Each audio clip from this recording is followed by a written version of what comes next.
This is the recorded version of a talk presented at CIDR 2026. My name is Wolfgang Gatterbauer, and this joint work with Deandre Sabale. The key claim of this talk is that database research needs an abstract relational query language as reference language. Why do we need a new reference language when we already have SQL? Well, details around SQL are actually ambiguous, and different vendors interpret the SQL standard differently. So given that SQL is ambiguous and interpreted inconsistently and there's no real standard, this doesn't make SQL a great reference language. Also, some alternative language proposals take issues with several fundamental design decisions of SQL. For example, Rel, but also relational algebra and relational calculus all use set semantics and don't have null values. So if you want to have a general reference language that allows us to compare and discuss these various languages, should we choose set or bag semantics, and should this have null values or not? Other language proposals take issue with the usability of SQL. For example, these two recent papers suggest that inside-out structure of SQL makes it difficult to understand, that a more linear data flow pipe syntax would make a better foundation for a relational language. In addition, SQL doesn't have modularity, and again, a linear data flow would allow relational languages to be also modular and compositional. Interestingly, similar arguments have been made for quite some time. So for example, Pig Latin, almost 20 years ago, suggested a flow language for the same reason. And actually in the 90s, we already had a language that was called data flow query language. And the debate about whether data flow equal procedural is better has been around since more or less as long as we have had SQL. So what do we do? Will we continue this debate for another 50 years? At the same time, recent work from our group has shown that relational calculus with inside-out structure can express certain relational patterns that data flow or algebraic languages cannot express. This means these queries need more table references in algebra, so they become actually more complicated. But maybe linear data flow is still easier to understand for humans, and we don't need to care about pattern expressiveness. Or maybe we can actually have both, a language that can express all patterns and that is easy for humans to use. But perhaps we should actually stop designing new query languages for humans. More and more queries are generated by machines. And the real challenge today is to help humans understand the intent behind these auto-generated queries. So we believe that the actual challenge in relational language design today is to make it easy for machines to generate queries and for humans to understand them. To support these various ongoing debates, we believe that we need a relational reference language, a Rosetta Stone for relational queries, with a more refined vocabulary that allows us to express the intent of a query and separate this intent from its representation or modality. And further, these two from what we call conventions, which are semantic parameters under which a given query is interpreted.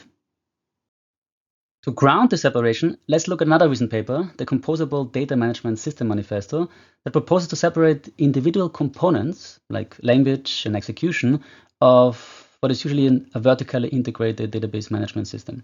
So the core idea is that in any system, we have some functionalities. Let's say that they're here left and right. Now, every concrete system must implement these functionalities, but there are so many possible combinations. If instead we can define a clear interface here between left and right, then we have established a clear separation of concerns, left from right. And we can compose a large number of possible system configurations simply by choosing appropriate modular components, functions, from left and from right, and that allows us to accelerate progress. By the way, the separation of concerns is the same idea as of factorization, as in factorized databases and factorized graph representations. So the paper uses this figure of basically 3 layers. We have on top the languages. In the middle, we have intermediate representations, it means optimization. And at the bottom, we have execution. So let's run with these 3 layers. So we have 2 audiences. We have humans and machines. Humans interact with query languages, and the machines execute. But actually, machines also take care of the optimizations. And machines now also read and write queries. So to understand relational intent, we believe that we need to become more abstract.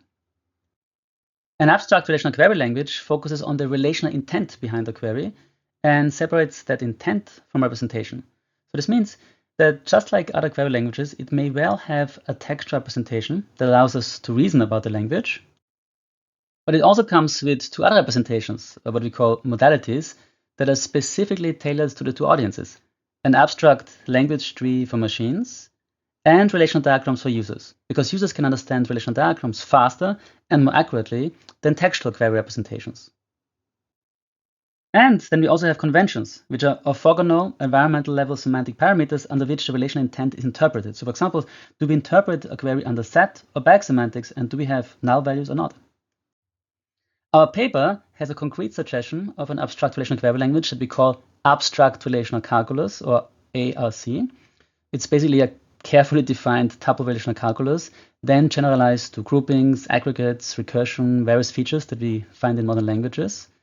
And in this talk, we focus on the split into intent, modality, convention, and how it allows us to shed some light on recent discussions. Okay, so what are modalities and what are conventions? Let's look at the following SQL query, and let's take a few seconds to read it. So here's the same query in Datalog, basically a variant of domain relational calculus, and here in tuple relational calculus. Now, every language expresses the same intent, but they differ slightly in how they use and encode the relational primitives.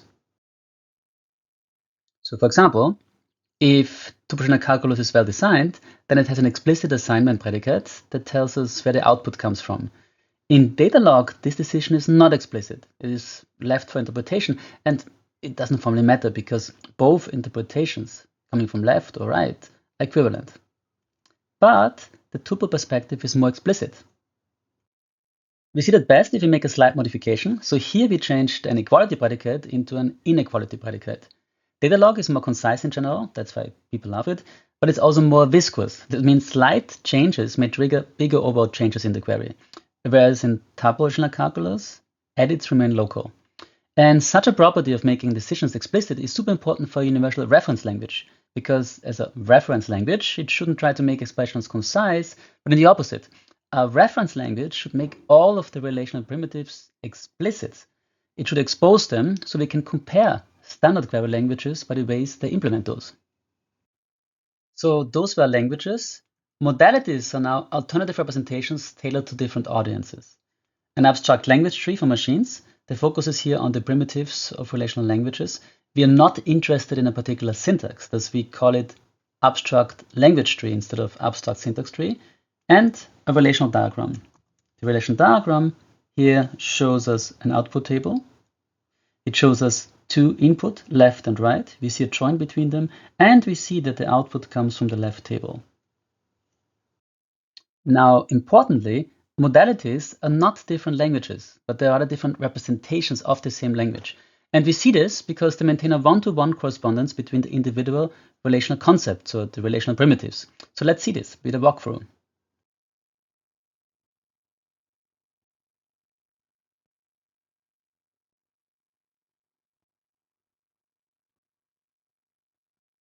So again, we do not interpret the diagrammatic representation as a different language. It is still the same identical language, just in a different modality. Now, what are conventions?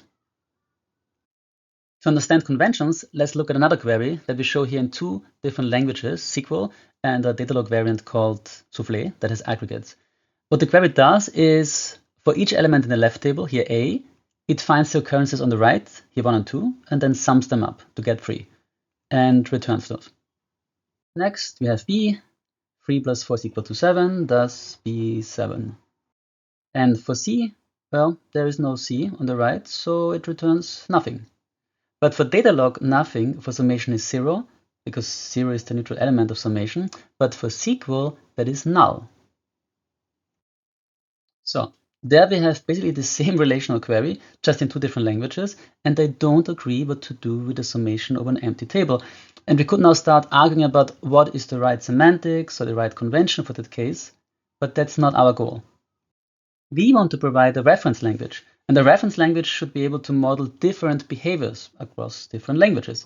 And we do that by just factoring this out, by making this another separation of concerns. A given relational query can be interpreted under different conventions. There is nothing in the SQL query syntax, that's in the query itself, that tells us what we should do if we have a summation of an empty set. that we get a null value in SQL. We could as well just swap these conventions out. It is a modular design decision, so as much orthogonal as possible to the actual query.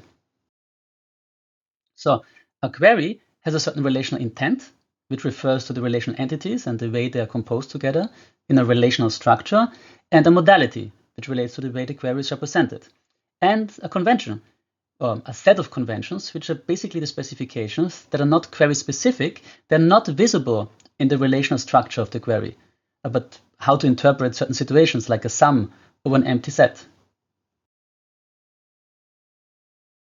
This allows us a separation of concerns. It allows us to decompose query languages into different functionalities.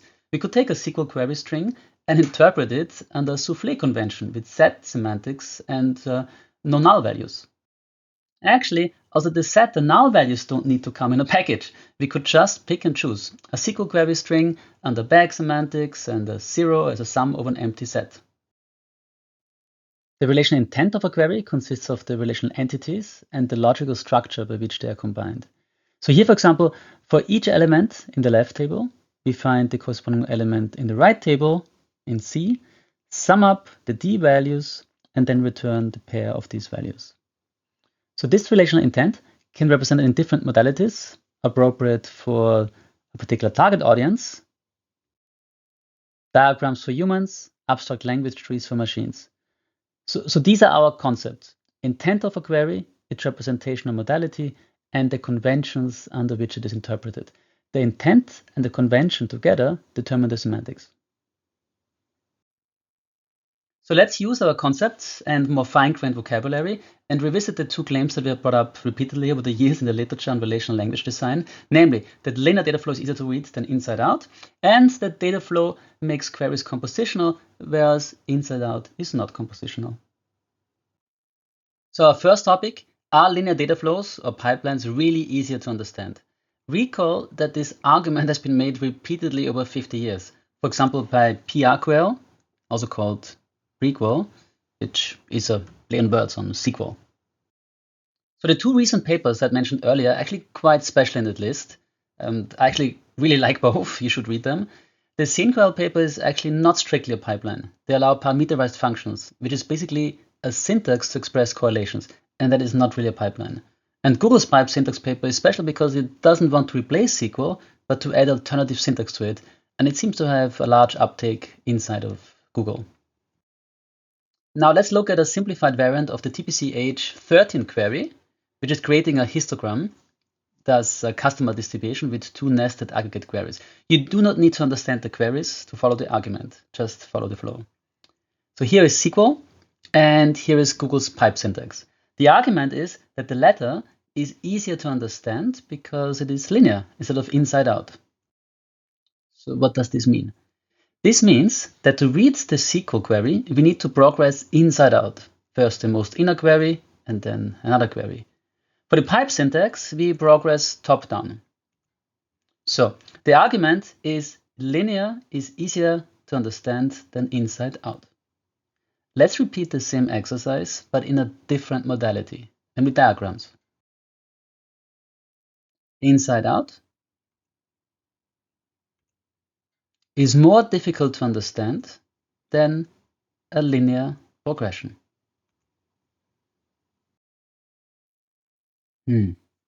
Is this really true? Was inside out really more difficult to understand than linear data flow? We can also flip it around and go left to right or top down, doesn't matter. The argument is inside out, like nested queries, are intrinsically more difficult to understand for humans than linear flow. I don't think this is universally true. If we switch to a modality that makes a query easier to understand for humans, namely diagrams, then this is not true. That may well be true for text, but then we need to find a unified explanation why this is true for text and not for diagrams. So I actually do believe that pipes are easy to understand in text, but because they reduce something that is called split attention, something I will explain in a moment. But even for pipes, we can't avoid nestings and thus split attention. So let's look at the second point first and come back to the first one later. We look at the second point by using an example that is not mine. but from another piped language proposal called FunSQL. It's a Julia library from around 2021. And they use another query that, again, we do not need to understand in detail. Let's again just go with the flow. So here is the query shown in Google's pipe syntax. In order to read it, we need to join two branches. So we evaluate one and then another one, and then we have some crossover. And this crossover requires us to abandon our linear pipes because we have a partial order now, and the partial order can't always be serialized into a total order. So we now also have a nesting, and the nesting creates a logical indirection with this alias p that is defined sometimes earlier, and we then come back to it later after having done a bunch of other operations. So according to cognitive load theory, it is this split attention that makes it hard for humans to understand concepts. That is when two related pieces that we need to both process to understand a concept are spatially separated. So let me give you a 2-minute summary of cognitive load theory and split attention.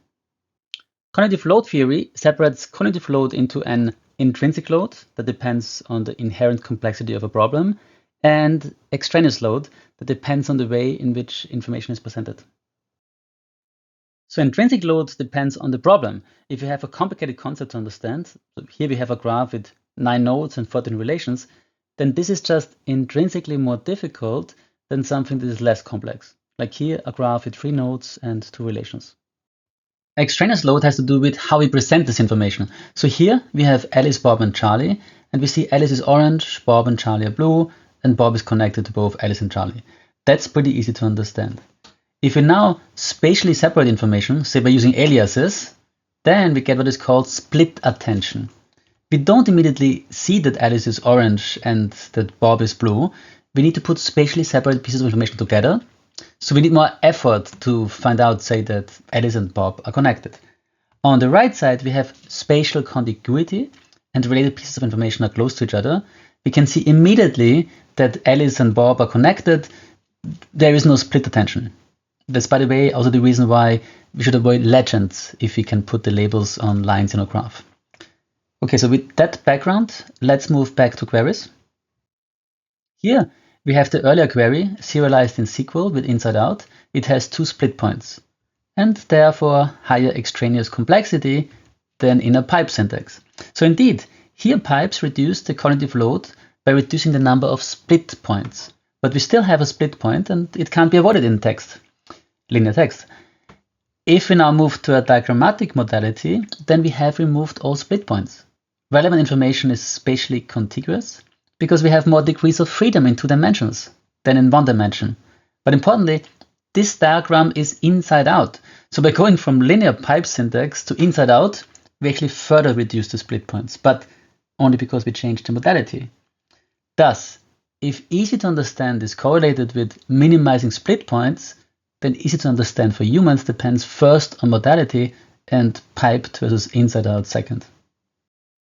So a summary, easy to understand from a cognitive load theory depends on the number of split points. And indeed, State of Flow has fewer split points than inside out as long as we limit ourselves to text. But to minimize split points and make it even easier to understand for humans, we can lay out a query in 2 dimensions, and that leads to diagrams, which are different modality, not a different syntax. So by separating syntax from modality and a more fine-grained vocabulary, we got a very different insight on the 50-year-old debate on linear data flow versus inside out. Next, we show how we can collapse and expand inside-out syntax. That means how we can modularize it by help of what we call abstract relations. In our paper, we distinguish between 4 types of tables. The separation between base relations and views is well known. Base tables enumerate tuples explicitly. Views are relations that are implicitly defined by queries. For us, such views are just one type of defined relations. A second type of defined relations are what we call external relations. Those are possibly infinite relations that are in contrast to views defined outside the relational model. We cannot define them just by a view. We need some additional constructs. For example, we can interpret a built-in predicate like smaller as a binary infinite relation that contains all infinitely many pairs, where the left element is smaller than the right one. Any function can be interpreted as a relation, including arithmetic predicates. For example, Multiplication is just a ternary relation. For every pair of inputs 1 and 2, we have an out value. So we have functional dependencies. And external relations are not just our invention. This idea came up repeatedly in the context of the relational model. So for example, REL uses such external relations extensively. And there's a very nice recent CIDR paper last year that goes into defining safety for such relations. We have a fourth type of relation that is a bit wilder, abstract relations. Those are relations that may not only be infinite, but they may not even have a well-defined extension on their own. They're defined within the context of a host query and help modularize it. In contrast to external relations, they can be defined with relational operators. So here we have such a query that is not well defined. We want to output values from some inner nesting, and we can't do that. That is what's called syntactically unsafe. Any database will complain. But we still do it. And that's why we call it an abstract relation. Just like external relations, we never need to materialize it. It helps modularize queries. To illustrate how abstract relations modularize queries, let's use a query motivated by the whiskey tasting that happened at CIDR. So let's assume we have 4 participants, Alice, Bob, Charlie, and Dora, and 3 whiskeys, 1, 2, and 3. Here we see the set of whiskeys that each participant likes. This representation is not in first normal form. Here is how we would store it in first normal form. Now, who are the participants with a unique whiskey taste? Alice and Dora, because nobody else likes the same set of whiskeys that they do. And if you want to write the query in the relationally complete fragment that's without aggregates, then here is how we need to write it. And pipelines will not make this query smaller. So let's now use this particular complicated query and see if we can make this query modular and easier to understand. First, let's show it as a relational diagram. Here, alternating shades of gray show the boundary of a negation scope. And view this query as follows. Find a drinker if there doesn't exist a second drinker, such that all whiskeys liked by the second drinker are also liked by the first, and vice versa, all whiskeys liked by the first are also liked by the second. So that is a lot. Let's see if we see repeated patterns and can modularize it despite this inside-out reading. So yes, we can. We see here a repeated pattern. Let's call the 3 parameters in that pattern left and right. Then what this module or component expresses is a Boolean predicate that is true if the left drinker likes a subset of the whiskeys that the right drinker likes. And that is exactly the abstract relation that we saw earlier and that was forbidden in SQL because it's unsafe. But we are not deterred. For us, this is just an abstract relation, and we can replace the larger component with that abstract relation. So here, we did it. We abstracted away the function of a particular repeated component or module into an abstract relation. Now, what is a subset from the left with a subset from the right? That's the same set. Now we have a Boolean predicate that is true if the input is a pair of drinkers who like the same set of whiskeys. Okay, so we have modularized or collapsed a complicated query into something that is very easy to read. Return a drinker if there exists no second drinker that likes the same set of whiskeys. Now we can go the other way. We expand this simple query into a more complicated, detailed query. What is the same set? It is a subset and a superset at the same time. And what is a subset? That was our original abstract query. There doesn't exist any whiskey that left likes, that right does not like. So inside out can be modularized, and we can have a collapse and expand interaction with the help of abstract relations. There is no need for pipes to achieve modular queries. Let's look at an interesting example. What is the relational intent of matrix multiplication? This is a very concise notation of matrix multiplication in linear algebra. And concise means it hides a lot. But what is actually going on in matrix multiplication? So let's illustrate this with these 2 matrices, A and B. What is the product? C. Well, we have to take a row vector from A and a column vector from B and multiply the individual components. So here, for example, we have 2 plus 1 plus 4. That is 7. Let's give both matrices row and column indices. Here, Then we can represent the two matrices in the usual relational representation as a partial function that maps row and column indices to values. For example, here we have the first entry, first, 1, 1, 1, 1, and here the first entry, 1 row, 1 column is 2. How do we now express matrix multiplication?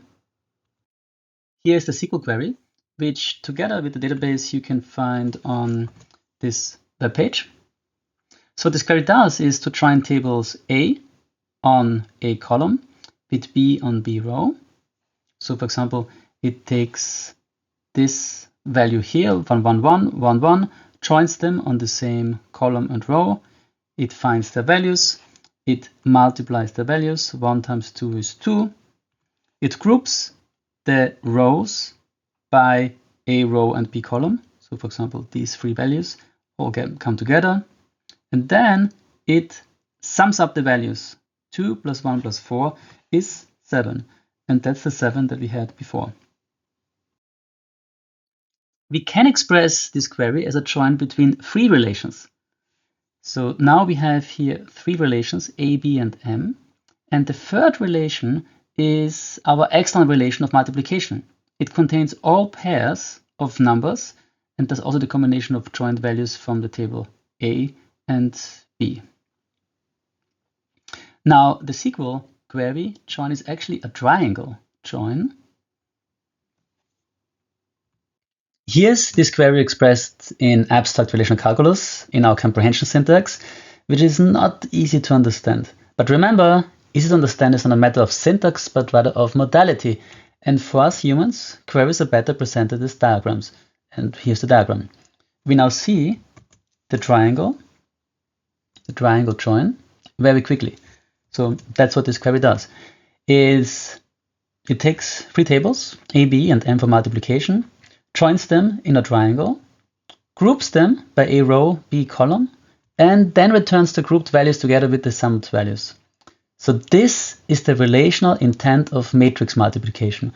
All relational languages, whether linear algebra or SQL or NumPy and Python, whatever the syntax, they all express basically the same relational intent or the same relational pattern. So here we see it. Next, what happens if the values in A and B present the cost of traversing an edge, and instead of matrix multiplication, we want to find the shortest two paths? Very little changes in the structure. Instead of product, now we have a sum, and instead of the sum, we now have here a minimum. For example, we have three different paths from the node 1 to 1, 1, 2, 3. The sum of the first one is 3, the second one 2, the last one is 5, 3, 2, and 5.